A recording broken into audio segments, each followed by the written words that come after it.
मेरा नाम असद है। मेरी उम्र 22 साल है। मेरे भाई की शादी को कुछ दिन हुए थे कि वो अमेरिका चले गए क्योंकि वहाँ उनका अपना कारोबार था।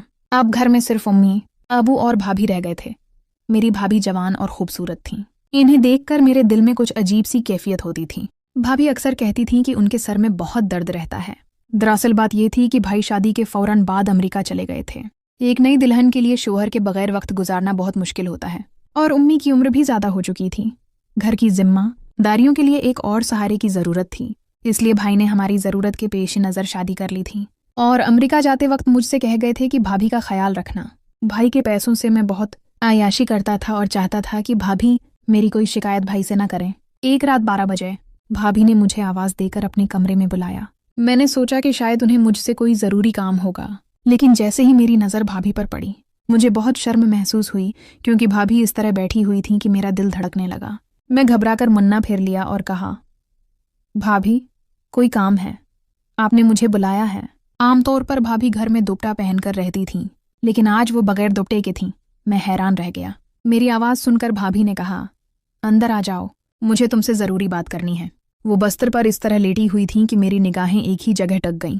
भाभी ने मेरी तरफ देखा और कहा, शर्माओ मत, मैं तुम्हारी भाभी हूं। फिर एक तरफ मना करके बोले, इस घर में तुम ही मेरा सहारा हो, हर काम तुम ही करते हो। मेरे शौहर तो परदेस में हैं, लेकिन तुम हर वक्त मेरे साथ रहते हो।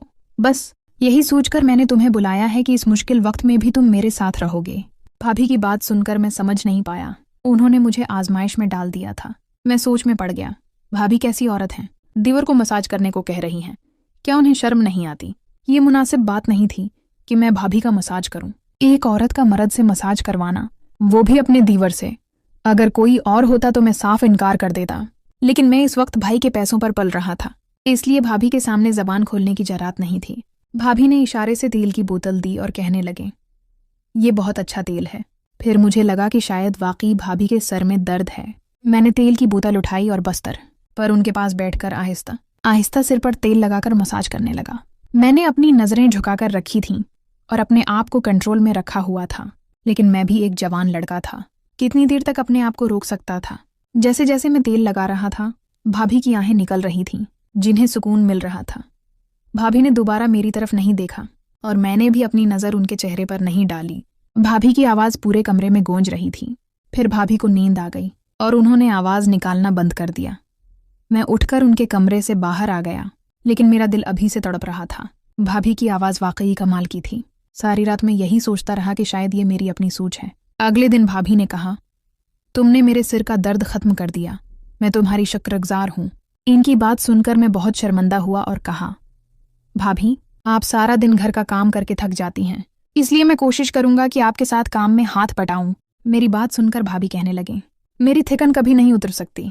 जिस दिन तुम्हारे भाई घर आएंगे ये थिकन खुद ब खुद उतर जाएगी। मैं भाभी की बात का मतलब न समझ सका और कॉलेज चला गया। दोपहर को जब मैं वापस आया, भाभी कपड़े धो रही थी। उनका सारा वजूद भीग चुका था। ये सब देखकर मेरे अंदर का शैतान जाग गया। मैं सोचने लगा, अगर भाभी ने मुझसे कहा कि मेरा मसाज कर दो तो फिर मैं बर्दाश्त नहीं कर पाऊंगा। मैं उनके साथ वो सब करूंगा जो मैं चाहता हूँ। उम्मी रात को जल्द सो जाती थी। भाभी ने देखा कि उम्मा सो गई हैं तो उन्होंने फिर मुझे आवाज़ दी। मैं भाभी के कमरे में चला गया। भाभी वैसे ही लेटी हुई थीं और मैं समझ गया कि वो क्या कहना चाहती हैं। मैंने तेल की बोतल उठाई और उनके पास चला गया, लेकिन इस बार भाभी ने मेरा हाथ पकड़ लिया। मैंने घबराकर कहा, आप ये क्या कर रही हैं? लेकिन दिल में बहुत खुश था कि सब कुछ आराम से मिल रहा है। भाभी ने कहा, मेरे अंदर इतनी हिम्मत नहीं कि रोशनी में तुमसे बात कर सकूं। मुझे तुमसे अंधेरे में बात करनी है।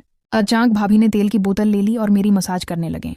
उन्होंने कहा, बर्दाश्त करना। लेकिन मैं तो पहले ही सोच चुका था। अगले हिस्से के लिए चैनल को ज़रूर सब्सक्राइब करें।